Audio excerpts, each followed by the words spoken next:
do ano. Então, algumas igrejas dão esse nome de primeiro culto do ano como culto das primícias.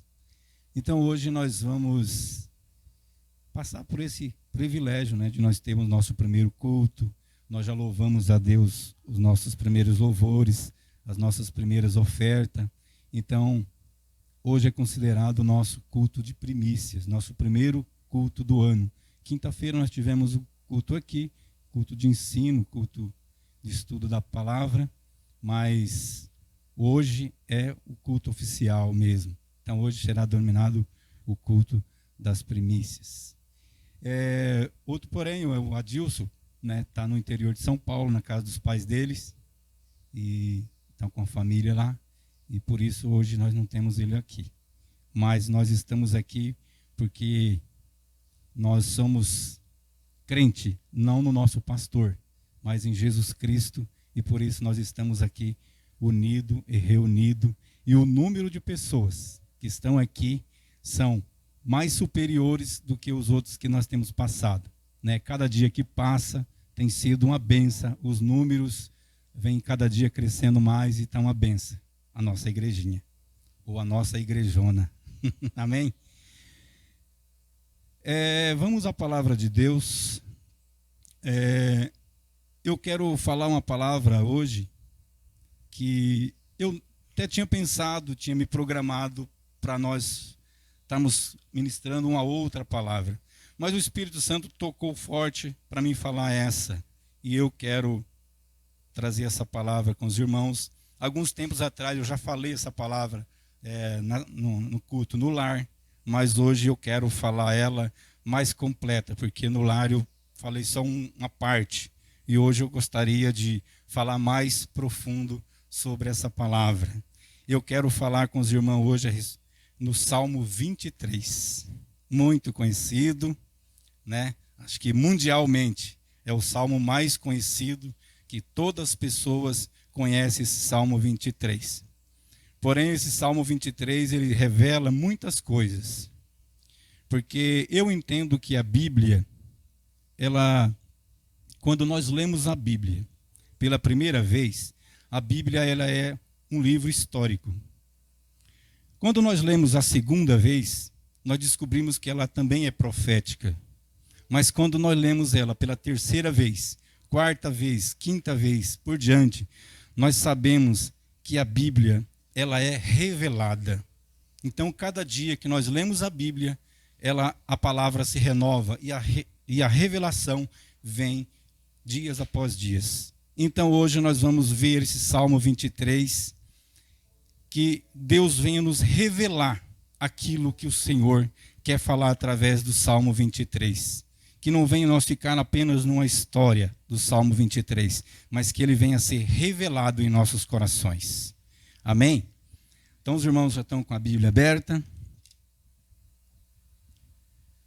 É um salmo muito conhecido que a gente já quase sabe ele de cor, né? A Tata ontem estava falando lá em casa, falou sem faltar uma vírgula. É uma benção. Que diz: o Senhor é meu pastor, nada me faltará. Deitar-me fazem verdejantes, guias-me mansamente às águas tranquilas.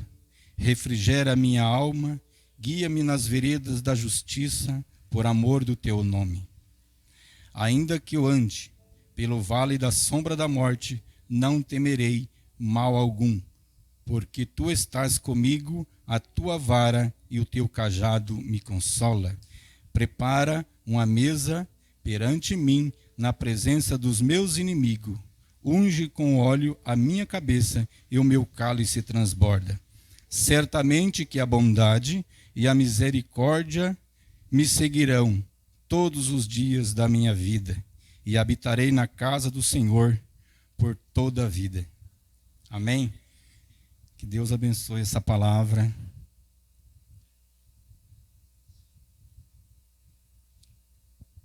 Meus queridos, quando a gente fala nesse Salmo 23, dá a entender assim que é um salmo tão poético, né? Ele é tão lindo, tão bonito, né? Parece que as palavras se encaixam, é tão bonito ele.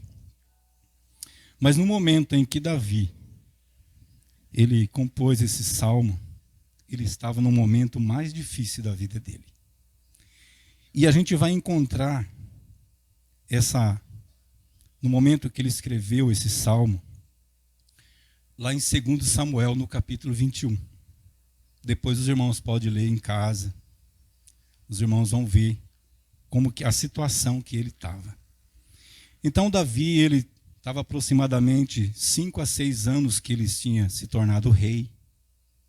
E ele já tinha passado por diversas guerras, diversos inimigos que ele tinha enfrentado.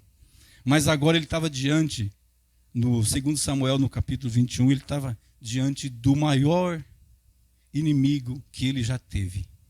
Ele estava diante de os filisteus, mas essa guerra ela foi promovida meio que com a vingança.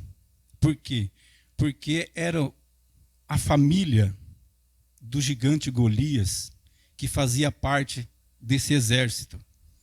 Então eles estavam querendo vingar também a morte do seu irmão que Davi tinha matado. Eram os irmãos, depois os irmãos podem ler lá que vai estar escrito.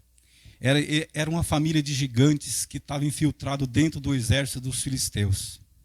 Então Davi, ele estava no momento que a guerra ia começar no dia seguinte, tudo programado. Então essa noite para ele foi uma noite muito difícil.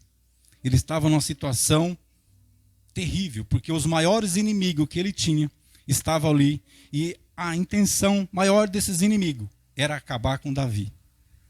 Então Davi, ele estava num jeito que só Deus, pela misericórdia dele, na vida dele. Então Davi agora, ele começa a se desfazer dele mesmo, do próprio Davi. Ele esqueceu que ele era o Davi, ele esqueceu que ele era o rei, e ele esqueceu que ele era um guerreiro. E aonde ele volta? Ele volta lá no princípio de quando ele era ainda um menino que tinha sido chamado.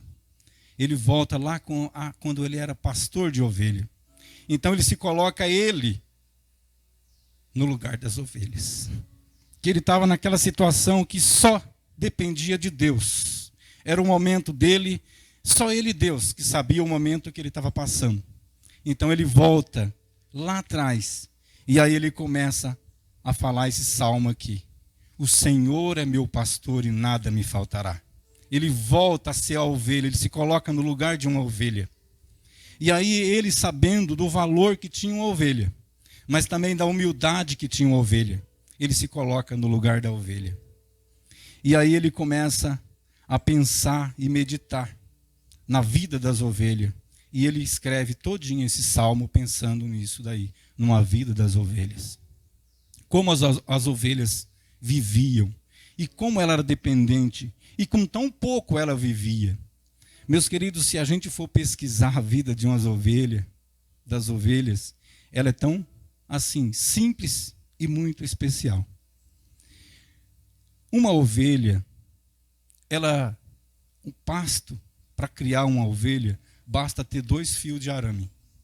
As ovelhas, ela nem passa por cima, pulando a cerca, e também não passa por baixo.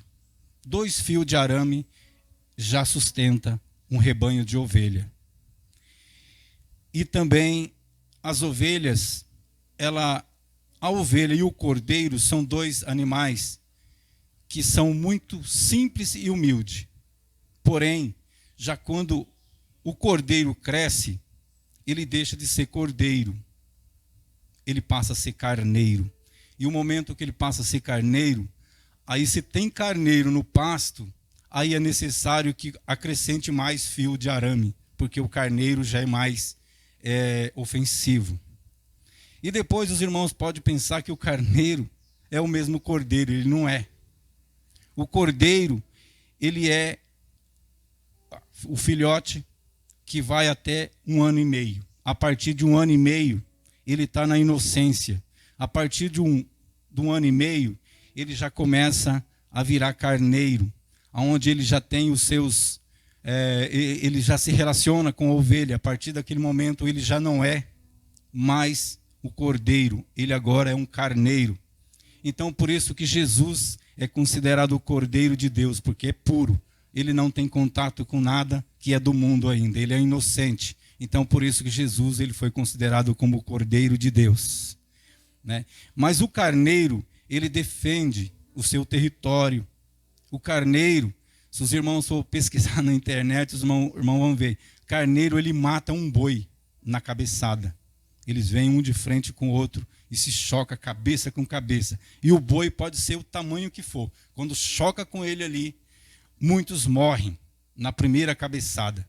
Tem até um vídeo de um boi enorme que ele vem com o carneiro e se choca cabeça com cabeça. E quando se chocam, o boi morre na hora. É morte na hora ali. E o carneiro levanta e sai tranquilo. Então o carneiro, ele defende, ele é um animal forte. Porém o cordeiro tem a simplicidade da ovelha. E nós também somos ovelhas. A ovelha, ela para viver, ela precisa de pouca coisa. A ovelha e o cordeiro, o carneiro, dentro do estômago dele há duas repartições. Ele precisa apenas de 1 quilo de capim para ele viver 3 dias.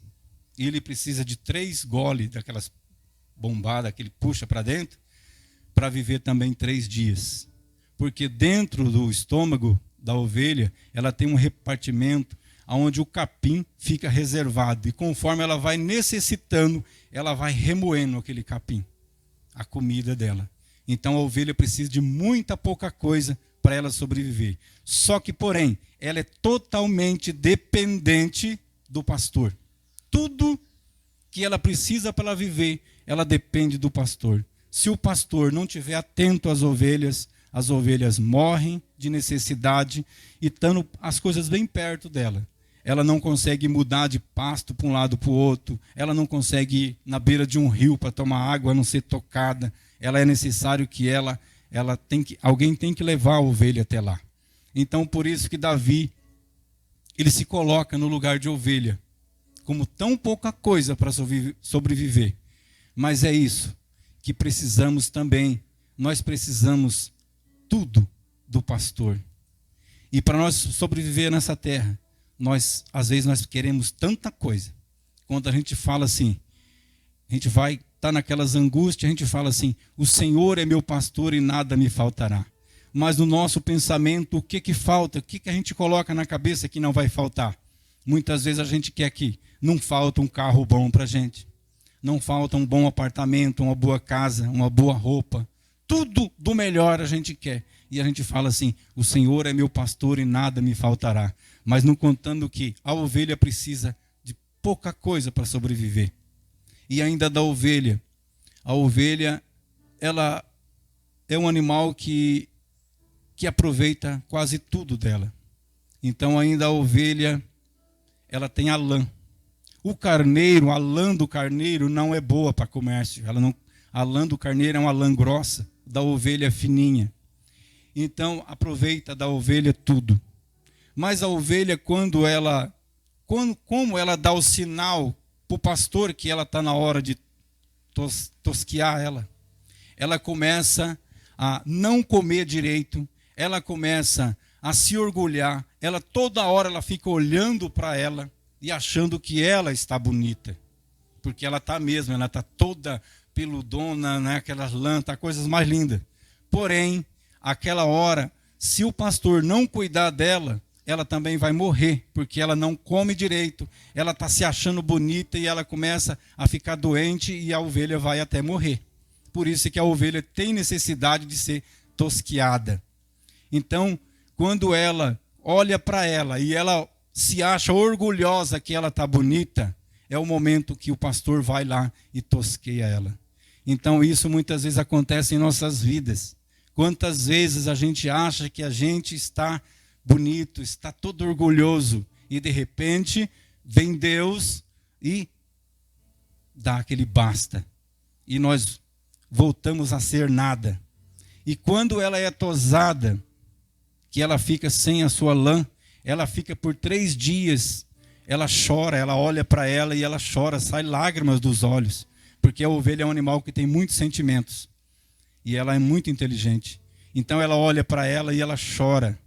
Meus queridos, quantas vezes quando nós somos tosquiados na nossa vida, que às vezes, permissão de Deus, a gente perde às vezes um emprego, aí a gente corre aos pés do Senhor. E lá a gente fica dias e dias orando, chorando, pedindo misericórdia. É depois que nós somos tosquiados. Enquanto nós estamos, às vezes, com as nossas vidas, tudo funcionando direitinho, às vezes nós temos os nossos orgulhos e achamos que nós estamos superior a tudo. Muitas vezes nós deixamos até de orar, de vir ao culto, por tão poucas coisas que às vezes ele possui, né?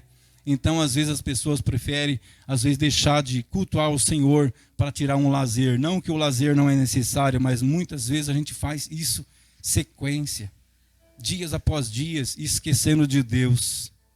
E o dia que Deus te tosqueia, ou nos tosqueia, nós lembramos de voltar aos pés do Senhor, e aí a gente fica lá, dias após dias, chorando e olhando para nós e falando quem era eu e quem sou eu agora.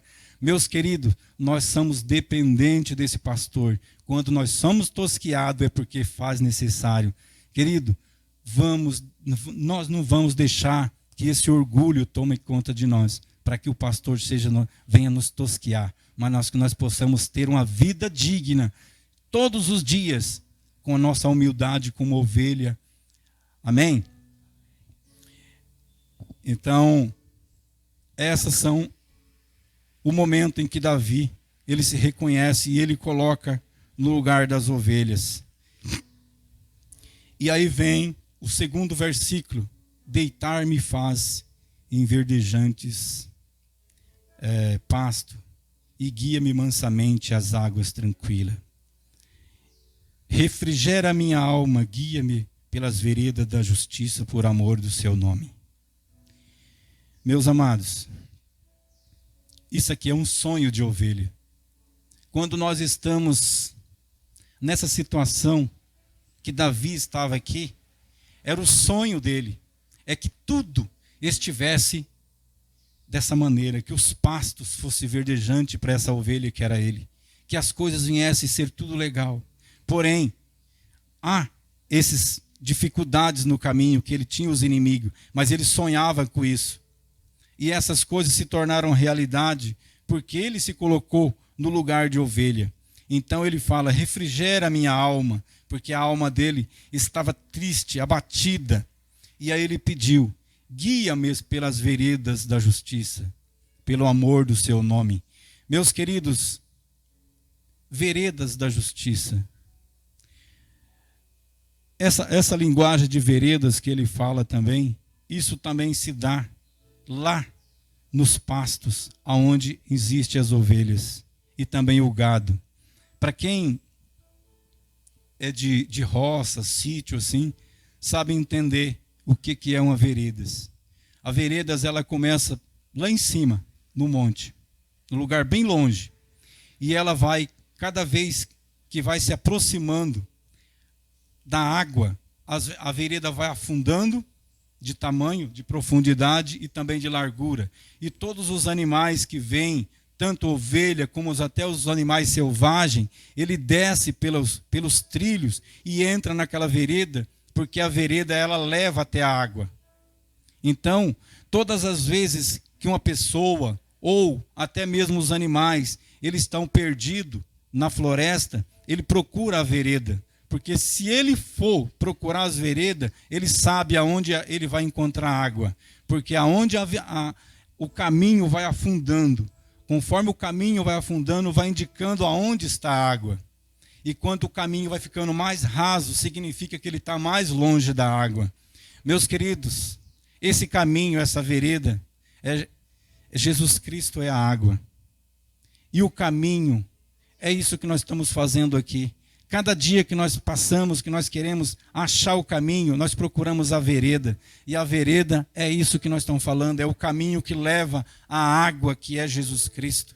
Aquele que vai suprir todas as nossas necessidades. E por isso que fala dessas veredas. Então, todas as vezes que se menciona veredas na Bíblia, significa que é um caminho aonde leva aonde tem água.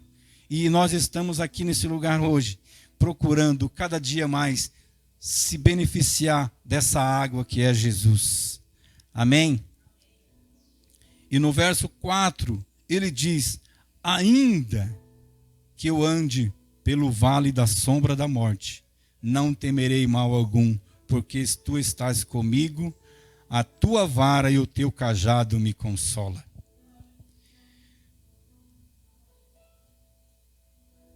Meus amados irmãos, ele está dizendo assim: ainda que eu ande pelo vale da sombra da morte, porque ele não andou, ele só falou ainda que eu andasse.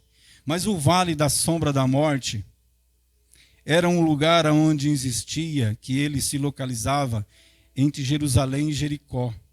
Era um vale que tinha a montanha de um lado, a montanha do outro e também do outro, e só tinha uma frente. Então era chamado de vale.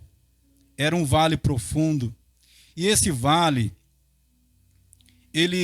todos os leprosos daquela época, que tinha muitos leprosos, então todos os leprosos iam para esse vale, porque lá era um lugar onde que a lepra ela contaminava as outras pessoas. Então tinha esse lugar reservado para que todos os leprosos fossem para aquele lugar. E naquele lugar era um lugar de morte. Porém, ali tinha uma sombra, porque ela era uma montanha de um lado, montanha de lá e montanha do lado de cá, e só tinha apenas uma frente. Então, ali fazia sombra o dia todo, era pouquinho sol que pegava ali. Então, era o lugar onde foi reservado para os leprosos.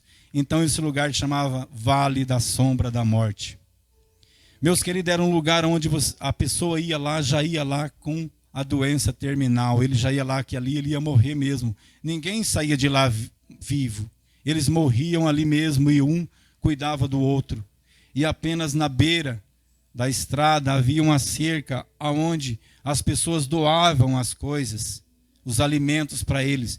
Eles iam à noite lá e doavam os alimentos, enquanto os leprosos estavam dentro do vale. Quando amanhecia o dia, os leprosos iam até a cerca e pegavam os alimentos e voltavam. E assim ele ia por muitos e muito tempo. Então Davi, quando ele fala desse versículo, ele fala assim: ainda que eu andasse, mas ele não chegou a andar nesse vale da sombra da morte, mas sim ele passava perto, porque a situação que ele estava aqui era uma situação de passar pelo vale da sombra da morte. Então, às vezes, nós também, quantas vezes passamos essa situação, andamos pertinho da morte, porém, pertinho, a gente não passa por ela. Então é isso que a gente tem que ficar atento, a gente não entrar nesse vale da sombra da morte, porque isso não está falando também, não estou dizendo da morte carnal, mas da morte espiritual, porque muitas vezes a gente passa por alguns momentos da vida que se a gente for olhar, a gente sabe que a lepra é o pecado, e nós estamos do ladinho, passando todos os dias. Nós temos que ficar atento para nós não entrarmos nesse vale, porque o dia que nós entrar nesse vale da sombra da morte, nós não podemos, talvez, nunca mais sair. Então a gente tem que ficar muito atento, para a gente não entrar nesse vale da sombra da morte, não entrar no pecado, que nós abandonamos, que nós passamos longe disso. Mas se ainda nós passarmos pelo vale da sombra da morte, irmãos, seria uma coisa muito terrível passar por esse vale da sombra da morte. Então vamos ficar atentos, observar naquilo que nós praticamos, para que a gente não entre nesse vale. Vamos fugir desse vale, dias após dias, porque o dia que alguém cair nesse vale da sombra da morte, só pela misericórdia de Deus. E Davi, ele não temia, ele passava, ainda que se eu passasse, mas ele nunca passou, ele passava por perto. E quando ele passou por um dia, a gente sabe da história de Davi, que um dia ele pecou. Davi, ele se arrependeu amargamente, e ele sofreu muito. Deus o perdoou, mas ele sofreu muito, ele perdeu o filho, ele pagou um preço muito caro por ter passado por esse vale. Ele passou, mas Deus, o livrou ele ainda.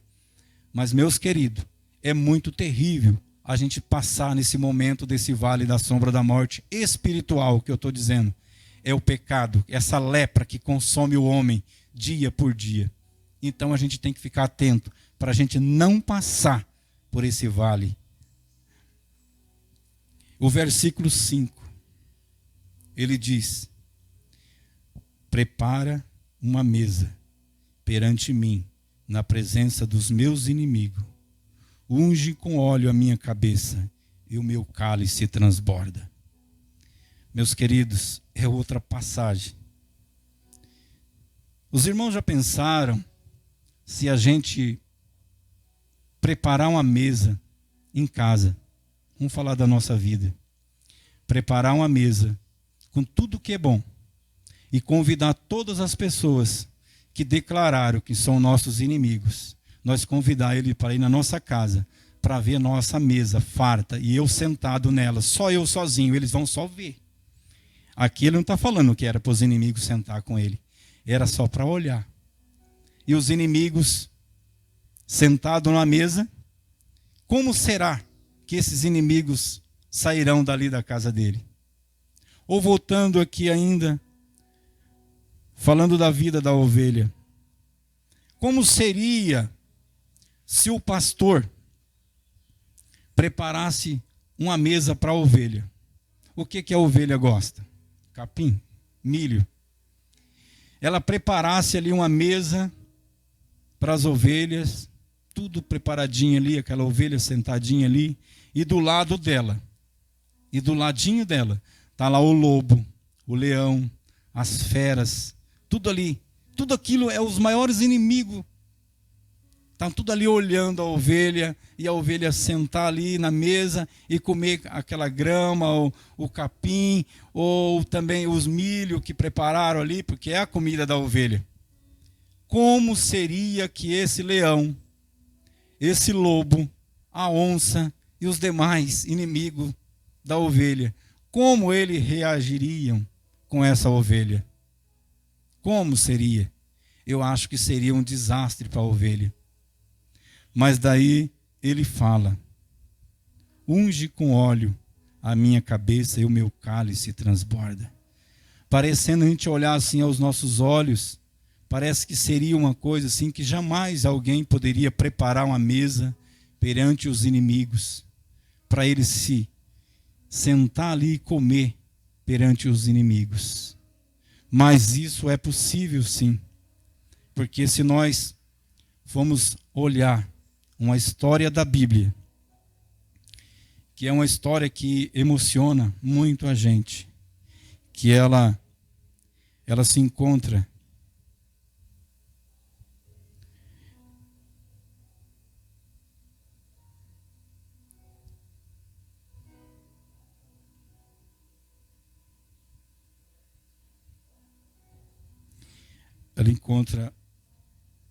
no livro de Gênesis, no capítulo 37. Eu quero voltar um pouquinho a essa história, meus queridos.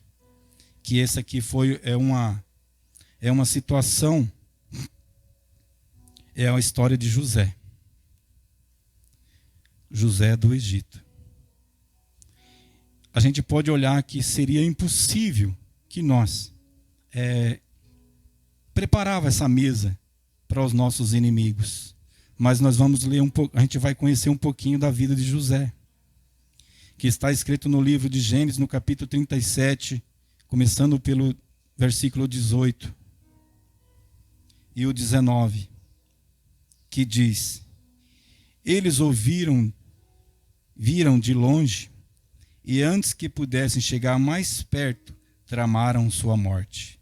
Então ele está contando aqui da vida de José.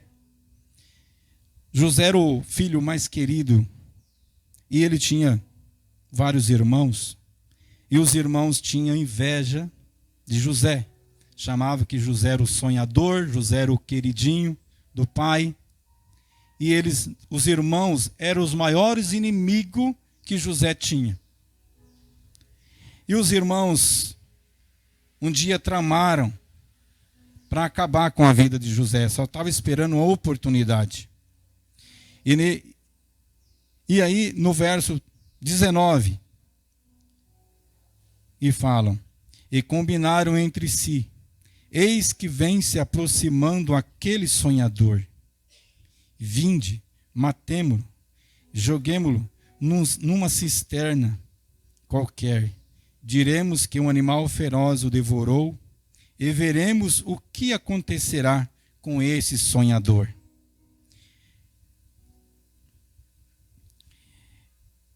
No verso 24, e arremessaram-se contra ele e lançaram na cisterna, e era um poço vazio, sem água.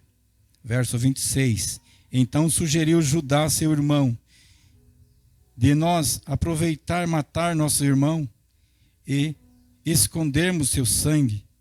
Vinde e vendemo-nos ao ismaelita, mas não ponhamos a mão sobre ele, é nosso irmão, da mesma carne que nós. E seus irmãos o ouviram.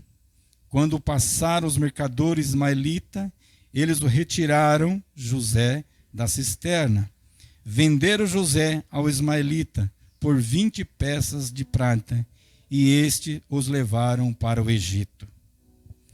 Então agora, nesse momento aqui, quem é os inimigos de José? Os seus próprios irmãos. Inimigo de morte, meus queridos. Vocês viram aqui que ele era inimigo de morte. Eles tentaram matar, acabar com a vida mesmo. Não era um inimigo só de um empurrão para lá ou de um tapinha, não. Era matar mesmo. Era para matar os irmãos. Então era para matar o José. Então esses irmãos não eram os irmãos, era um inimigo de José. E os anos se passaram e José foi vendido para o Egito. E os irmãos conhecem a história. E lá José passou muitos anos. Ele foi escravo. Ele foi servir na casa de Potifar.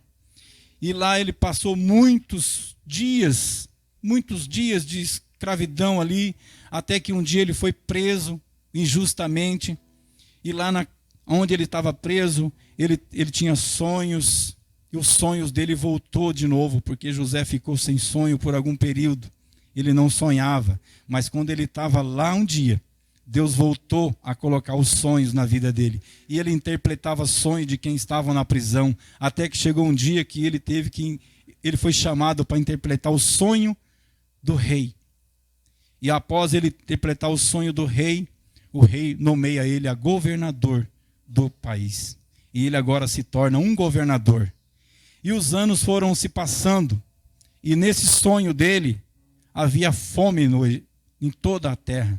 Mas só que Deus, ele mostrou para José qual era a situação que José tinha que fazer para que as coisas para o Egito não padecesse com fome. E José, ele agora nomeado governador, eles se preparam, ele guarda alimento dos anos bons que vieram, porque depois vinham os anos difíceis, e ele guardou os alimentos, e quando veio a seca, ele tinha para o Egito e ainda para vender para os demais. E os irmãos dele, que o venderam, ficaram no lugar onde estava essa fome. Mas chegou um dia que não há mais solução para eles. E eles tiveram que ir até o Egito em busca de comprar alimentos. Mas quando eles chegam agora, lá no Egito, eles não lembravam mais do seu inimigo, porque muitas não lembravam mais do José, porque eles esqueceram. Meus queridos, isso é um ponto que a gente tem que prestar bem atenção. Muitas vezes os nossos inimigos, que a gente acha que é inimigo, eles também já esqueceram de nós. Muitas vezes a gente quer, eu quero me vingar de fulano de tanto tempo que ele fez isso para mim, e ele guarda rancor no coração, e ele leva aquilo a sério. Um dia eu vou me encontrar com ele e eu quero fazer a diferença. Mas muitas vezes, meus queridos, o próprio inimigo que era seu inimigo, ele esqueceu de você. Ele não se lembra mais. Ele esqueceu, porque aqui os irmãos de José, que achavam que era o maior inimigo, ele tinha raiva de José, porque José era o sonhador. E o sonho de José voltou a florir de novo. E o sonho de José começou a acontecer de novo.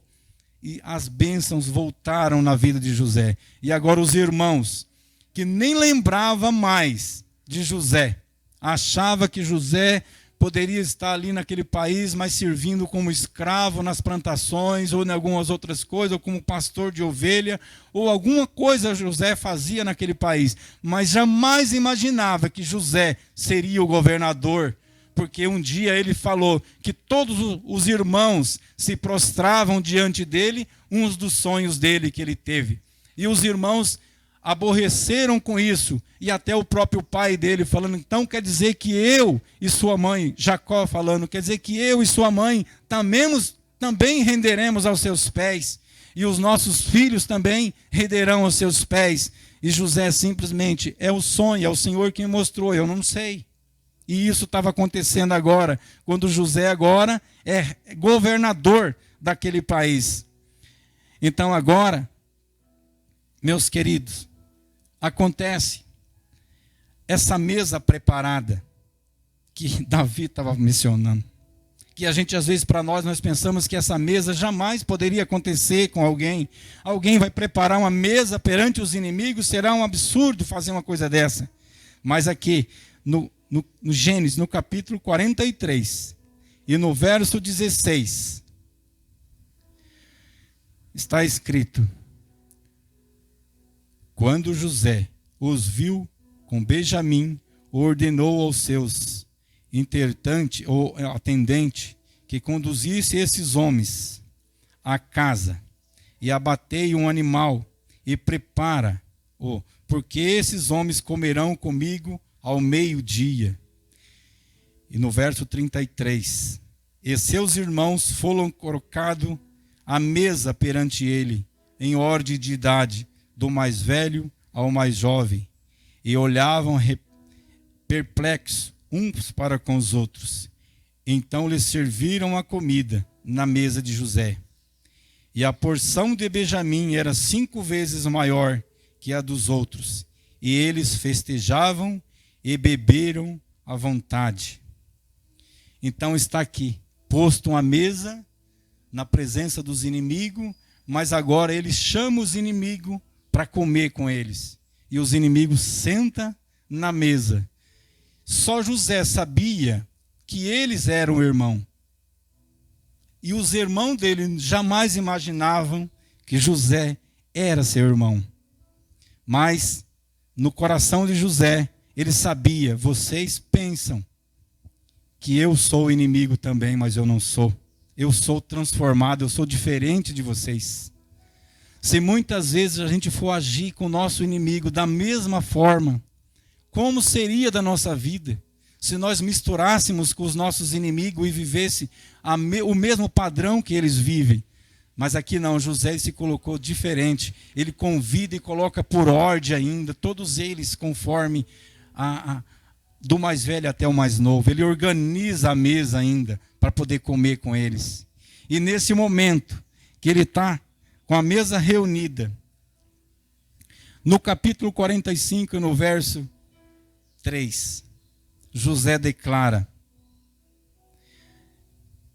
aos seus irmãos, quando está todo ali sentado na mesa, ele disse: eu sou José, vive ainda meu pai? E eles e seus irmãos não conseguiram pronunciar uma resposta, pois estavam por demais perturbados e perplexos ao revê-lo. Meus queridos, aí que é revelado quem era que ele estava falando. Eu fico imaginando como era a cara daqueles irmãos dele sentado na mesa, olhando para José, e José se colocando no centro da mesa e falando: eu sou José. E aqui no versículo 4, então José disse aos seus irmãos: aproxima-vos de mim. E eles se aproximaram. E ele esclareceu: eu sou José, vosso irmão, que o vendeste para o Egito. Ele declara para os irmãos: eu sou aquele que vocês venderam e hoje eu estou aqui. E hoje vocês dependem. Ele não falou isso.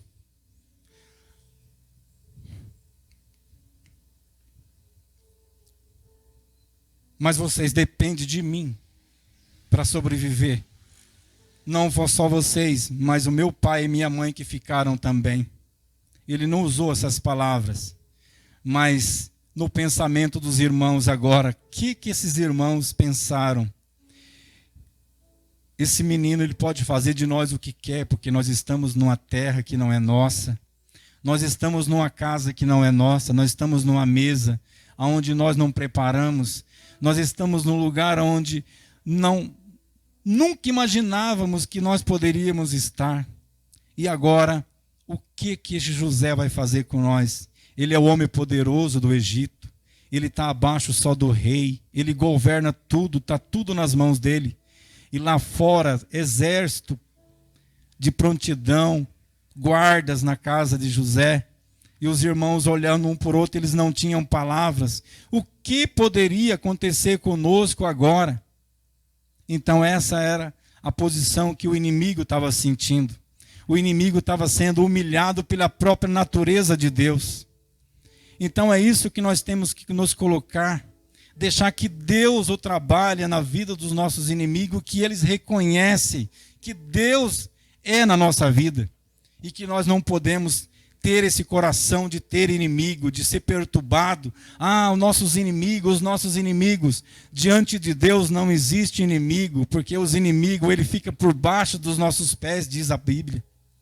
Então nós temos que entender isso, que Deus, ele coloca nós no lugar onde nós devemos comer com nossos inimigos, mas num sentido de perdão, num sentido de nós nos colocar como um verdadeiro cristão.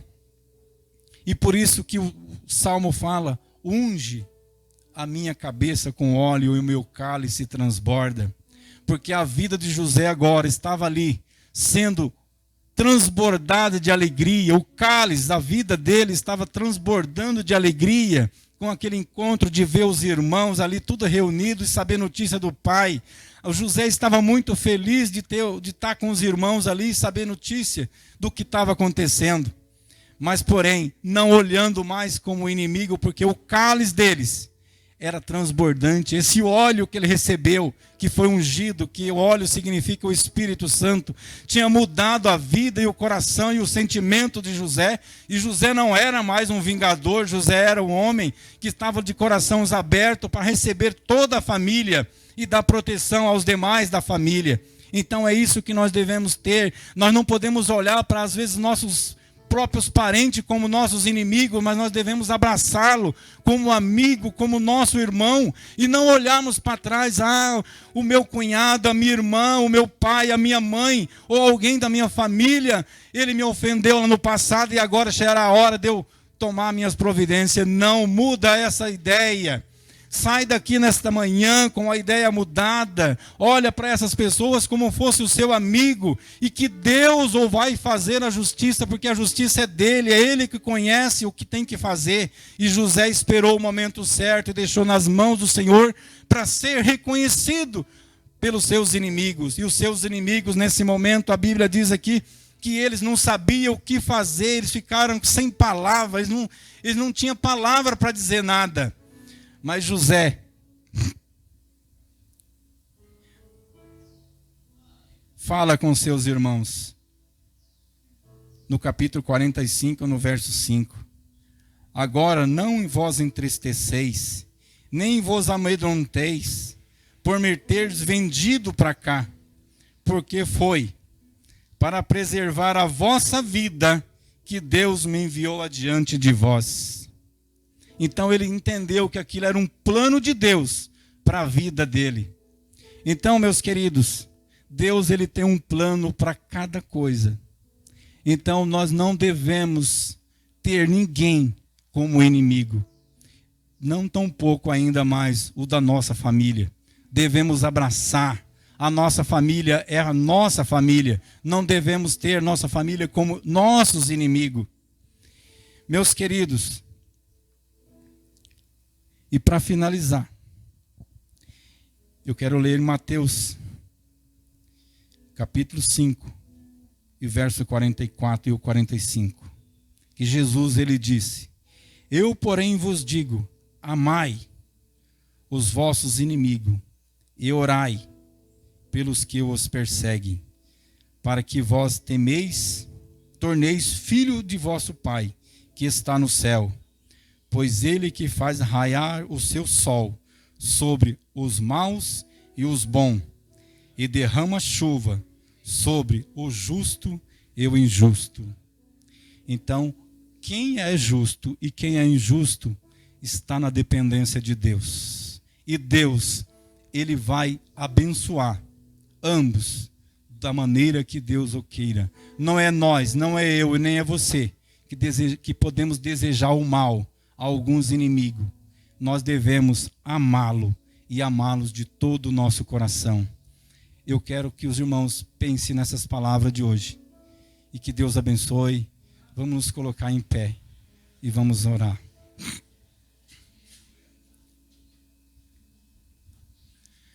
Pai, muito obrigado, Senhor, por esta manhã maravilhosa que o Senhor nos propôs, Pai. Que o Senhor deu esse privilégio de nós estarmos aqui, Senhor, nesse primeiro culto do ano. Pai querido, que muitos denominam, Senhor, anos e alguns objetivos eles colocam, Pai. E que nós estamos começando este ano. E eu quero trazer, Senhor, trouxe uma palavra de perdão, Senhor. De perdão da própria família, dos próprios parentes, de alguns inimigos que às vezes nós achamos que somos de alguém, ou alguém é o nosso inimigo. Pai querido, que o nosso coração, neste ano, Senhor, ela venha ser um ano de perdão, um ano de arrependimento, um ano de reconhecimento. Pai querido, nós reconhecemos que somos totalmente dependentes de Ti, Senhor. Nós somos essa ovelha que Davi se coloca no lugar, Pai. Nós somos essa ovelha e o Senhor é o nosso pastor.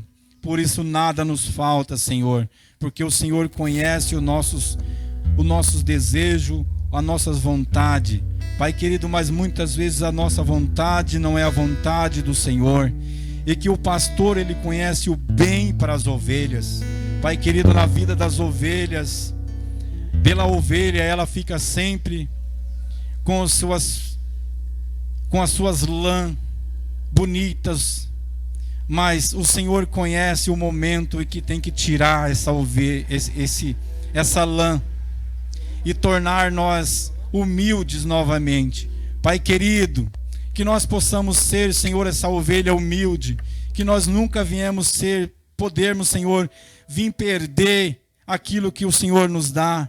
Pai querido, venha nos conservar, Senhor, para que nós possamos cada dia mais estar mais perfeito diante de Ti.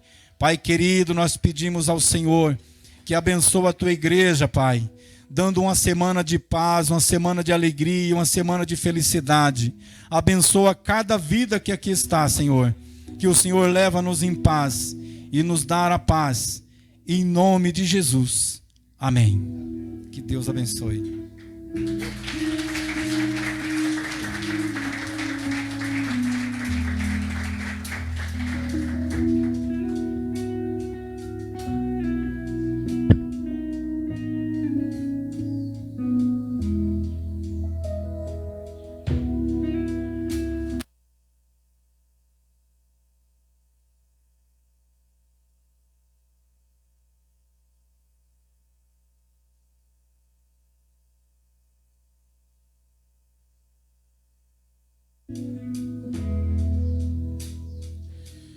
Antes de eu falar, tu cantava sobre mim.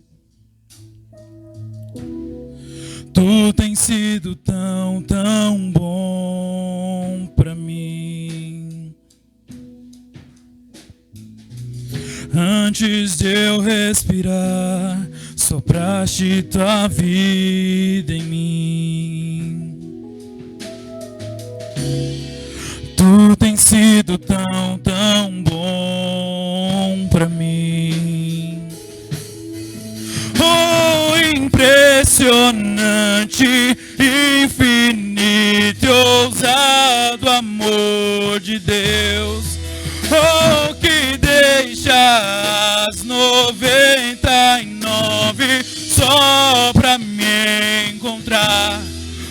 posso comprá-lo, nem merecê-lo, mesmo assim se entregou.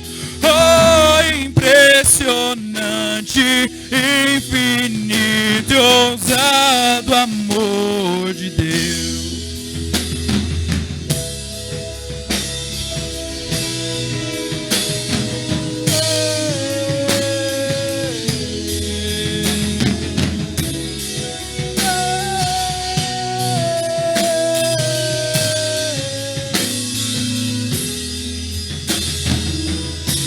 Antes de eu falar, tu cantava sobre mim.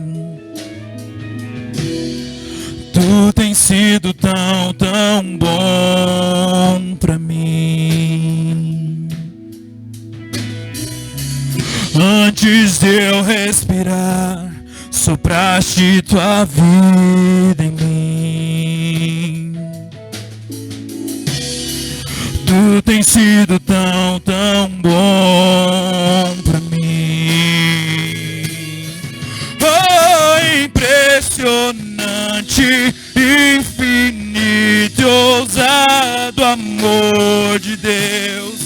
O que deixa as 99 só pra me encontrar. Não posso comprá-lo, nem merecê-lo, mesmo assim se entregou. Oh, impressionante, infinito e ousado amor de Deus. As luzes para as sombras, escala montanhas pra me encontrar. Derruba muralhas, destrói as mentiras pra me encontrar. Traz luz para as sombras, escala montanhas pra me encontrar. Derruba muralhas pra me encontrar. Oh, traz luz para as sombras, escala montanhas pra me encontrar. Derruba muralhas, destrói as mentiras pra me encontrar. Oh! Traz luz para as sombras, escala montanhas pra me encontrar. Derruba muralhas, destrói as mentiras pra me encontrar. Ele traz luz para as sombras, escala montanhas pra me encontrar. Derruba muralhas, destrói as mentiras pra me encontrar. Oh, impressionante, infinito e ousado amor de Deus.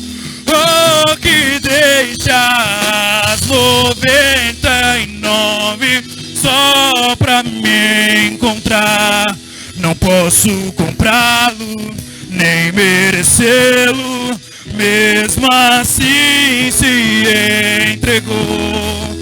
Oh, impressionante, infinito e ousado amor de Deus.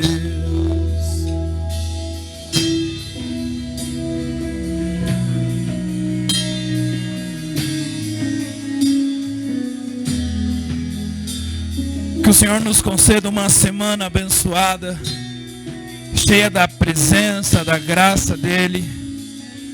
Vão em paz, que o Senhor nos guarde, nos dê um excelente final de tarde, uma excelente noite. Cumprimente o seu irmão com a paz do Senhor. E vamos continuar adorando ao Senhor nas nossas casas, na nossa semana. Terça-feira nos reunimos para continuar adorando ao Senhor. Quinta-feira para buscar e aprender ao Senhor. e domingo para entregar tudo aquilo que a gente recebeu na semana de volta para o Senhor. Amém? Aplauda ao Senhor. Vão na paz.